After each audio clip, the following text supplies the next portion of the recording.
welcome to Alpha Militaria TV. Thanks very much for tuning in once again. My name is Richard Saunders. Now, before we go any further, I want to say a big thank you to everyone who has subscribed to the channel so far. We really do appreciate it. And if you are perhaps coming to us for the first time and you want to subscribe too, that would be great. And if you like the content you see, hit the like button as well. Now, we've also introduced some links below to some products that we're selling on our new store, and also to we set up an Amazon page with some of the products that I use on a regular basis as well. All the links are below. Now then, we have a bit of an exclusive for the channel today. We're looking at a rifle that's being launched, brand new rifle being launched today, June the 11th. It is the Brocock Ranger XR. Now, as you can see, it fits into a backpack. Very, very compact rifle. I'll get out here. There you go. That is the Brocock Commander XR. Before anyone says anything, yes, it is completely legal. Can guarantee that. It has a folding stock, which you open by down gently, pushing down the rear piece and folding it open. Extends the stock out fully. Full powered rifle.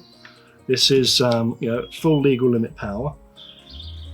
400 to 600 millimeters long, depending on how you extend the telescopic stock, so telescopic and folding stock.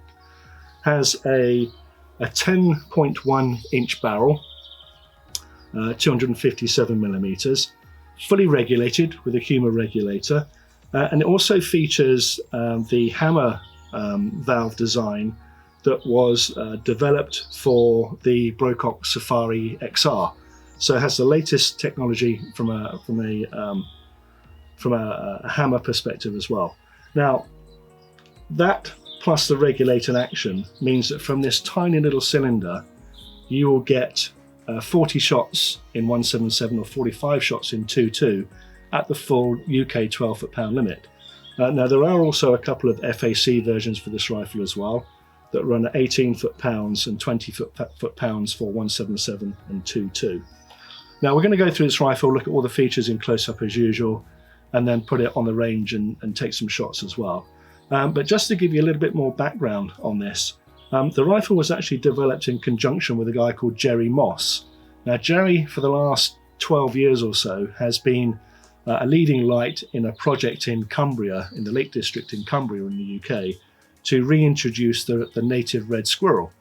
And a key part of that is the need to remove grey squirrels because of the disease that they carry for red squirrels. And Jerry, he covers just huge amounts of land every day in his vehicle and on foot. And he may only take 1 or 2 shots in a day. And he wanted a rifle that was that's very, very compact, very, very light, something that's very easy to carry, and yet when he needed to use it was full legal limit power and extremely accurate. And this is what Brocock came up for him. And in honor pretty much of Jerry and his role, it's called the Ranger XR. So, so with that, we'll walk through the key features on the rifle before we take a few shots. So let's talk about the key features then on the new Brocock Ranger XR. Now, we'll show you the folding stock mechanism in close-up in a little while. But in addition to the folding feature, by pushing a little pivot switch at the back here, the stock will also extend out as well. And it will stop in specific stages. It will lock up in different stages. Now, there is the tiniest little bit of play on the stock. In practice in the shoulder, you really don't notice it at all, and it doesn't affect the performance in any way. At least that was my experience of it. And because I've got a zero eye relief scope on here, and this is an MTC Viper Connect scope, I can use this rifle very, very comfortably on the shortest setting of the stock. Now, if you have a conventional telescopic sight on this rifle that requires a bit of eye relief, then you're going to want to move that stock back a little bit to do that. But either way, the alignment between your eye and the scope is really very, very good. Now, the pistol grip is contoured for your fingers, It's comfortable for both left-handers and right-handers. Has a lot of texture on it as well, so it's very, very grippy. And it's the only kind of plastic piece or rubberized plastic piece on the rifle at all, apart from perhaps some parts on the stock. But it's very, very good quality and very solid as well. Now, because this is an XR rifle, it has the side lever cocking system, which is very, very smooth. It's literally a one-finger operation. 2 stages to it. That's the first stage. You pull it back a second stage to cock the rifle. Then you push it forward to push a pellet through the magazine and into the breech. And on the right-hand side here, you can see that there is a power adjuster. Works by adjusting the transfer port, and 3 stages to it. Now, you know, probably on a 12 foot-pound rifle, most people are not really going to use that, but it does give you the option of knocking the power down a little bit. Probably more use on the FAC rifle, I would suggest. The trigger itself is fully adjustable, 2 stages as well. Lets off very, very crisply. It's a really nice trigger. Unfortunately, the safety catch is inside the trigger guard. You know, I've moaned about that before. I don't really like safety catches anywhere near the trigger, but it is very, very effective. It's a little pivot switch. You push it from the right through to the left to make the gun live, and you push it from the left through to the right to make it safe again. Underneath, there's a short Picatinny rail, which you can use to put a bipod on, or any other accessory, I guess, as well. And underneath the cylinder, above the cylinder, you have this short shrouded barrel. As I said before, the barrel is just 10.1 inches long, and is threaded on the end to take a silencer. Now, this rifle doesn't come with a silencer supplied. It comes with just a sort of a muzzle cap. So when you put a silencer on, it does add a few centimeters to the length of the rifle, but it does have a little bit of a bark, so you will want to put a silencer on there. And then filling this small cylinder is achieved by twisting this end cap up here to reveal the fill port. And then you want to give this rifle a 250 bar fill, because it is regulated, and it will take a 250 bar fill. And then at the end, you'll see down here is your pressure gauge that will give you an indication of fill pressure. Now, one thing to mention is that although this takes a 250 bar fill, that will take you into the red zone on the gauge, which, you know, it doesn't seem, it's kind of counterintuitive to go into the red on any kind of gauge, but you can on this one, because as I say, this is a regulated rifle. And that will give you around about 40 shots in 177 and 45 shots in .22.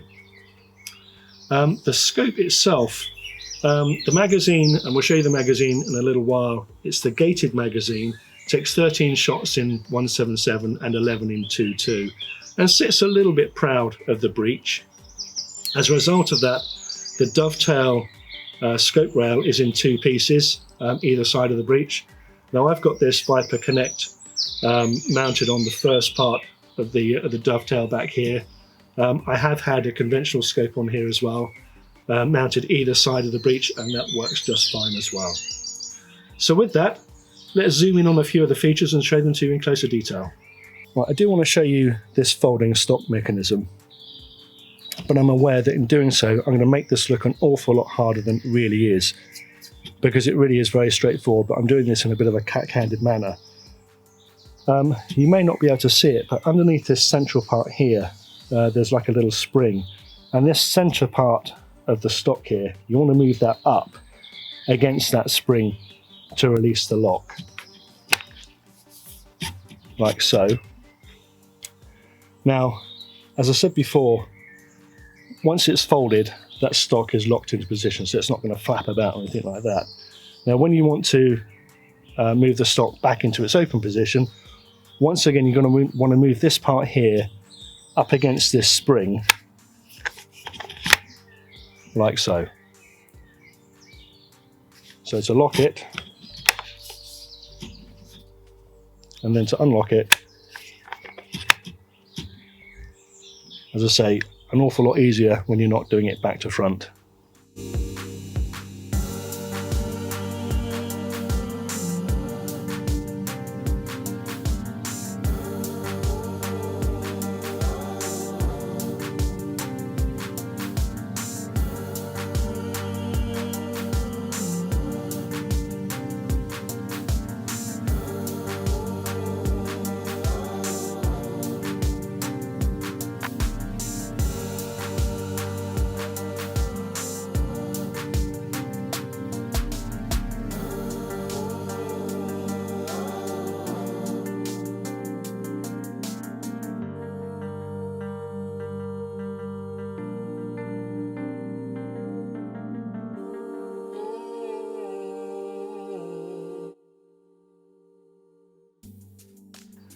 Well, the magazine is the same magazine that ships on all Brococks right now, and it's this gated design.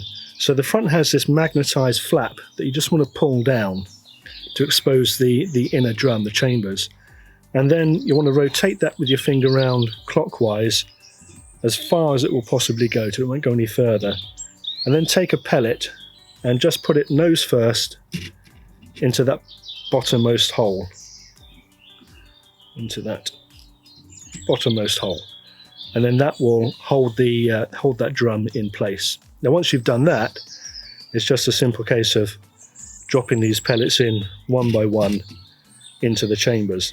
Now, as I said before, the 177 takes 13 pellets and the 22 takes 11 pellets. Now, one thing I have noticed with this new magazine is that some of the pellets will fall right down deep into the chambers, and some of them will kind of nestle on the top. Now, it doesn't really make any difference, I don't think, in terms of accuracy, but it just does mean that you need to make sure that you don't think that you've got an empty chamber just because a pellet has fallen right down inside it. You can see a couple here, these two here and this one up here. Now, they've all got pellets in them, but the pellets have just gone right down deep inside the chamber. So what you don't want to do is think, oh, that one's empty, and then put another pellet on top. But once you've done that, close up that flap, and you're ready to put it inside the breech. Now, I've emptied this magazine now just to show you how to put it into the breech. And it's very straightforward. You want to make sure that this flappy part is facing the back of the rifle. And then it's just a case of pulling back the side lever to cock the rifle fully, and then placing that magazine into the breech from the right-hand side. Now, the reason why it goes in from the right is that a lot of scopes now have a parallax adjustment on the left-hand side, and a lot of people use the oversized wheels to make adjusting parallax a lot easier. And that being the case, if the magazine went in from the left, it would get in the way of that parallax wheel. So putting it in from the right just makes things a lot easier. Once you put it in the breech, all you need to do is return that side lever and you're ready to go. Filling the Ranger XR with air is nice and straightforward. On the top of the cylinder here, the front of the cylinder here, you have this cap. You just want to rotate that and to reveal the fill port hole in here. And then take your supplied fill probe and just insert that into that hole as far as it will go. And then obviously you want to attach your air line to that and fill it up to 250 bar. Right, well now we get to the fun part. Let's see how the Brocock Ranger XR shoots. Now, as usual, I've set a target out at 30 meters down here at Reading Air Target Shooting Club. And I'm using Air Arms Diablo Field 177 pellets in 4.52mm size. So, see how we get on.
Right, let's go and see how we got on.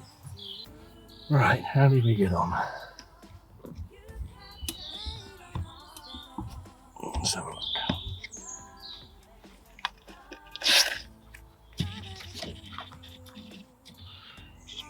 back a little bit.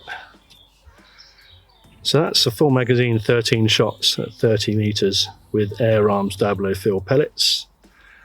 And I did pull one or two, I'll be honest, but I would say that probably 10 of those went through the same hole. One or two on the outskirts of the hole, but yeah, at 30 meters, you've got to be pleased with that. Well, there you have it. That is the Brocock Ranger XR, launched today. Cracking little rifle, it really is. Light as a feather, tiny, tiny, tiny. You know, you could put this in your backpack and walk with it all day long, you really could. And you know what, despite its dimensions and that short 10-inch barrel, it's really, really accurate as well. And power-wise, I had this on the chronograph and it was turning out 11.7 foot-pounds, shot after shot after shot. And in terms of shot count, you know, this is an out-and-out hunting rifle. It's got plenty of several hunting expeditions. Now, I hope you found that useful. If you did, please hit the like button. And if you haven't done so already, please consider subscribing to us as well. And if you'd like more information on this rifle, the entire Brocock range and a whole host of other airgunning topics, take a look at our website, which is www.alphamilitaria.com. Thanks for watching.